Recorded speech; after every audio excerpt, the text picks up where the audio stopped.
Brass darkens over time, but you can restore its shine in just a few minutes. Brass tarnishing is a natural chemical process. It's accelerated by sweat, oils, or chemicals from leather. The good news? You can easily remove the oxidized layer with a brass cleaner, like Sitol.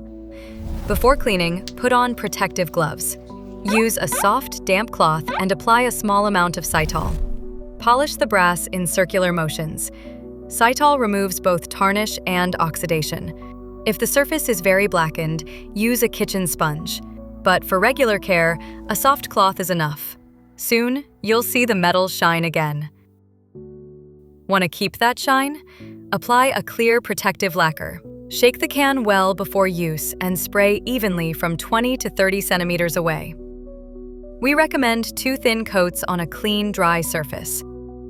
The lacquer protects the brass from oxidation and UV exposure. The result? A brass buckle that looks brand new. And thanks to the lacquer, it will stay shiny much longer. Brass deserves to shine. Keep it beautiful for years to come.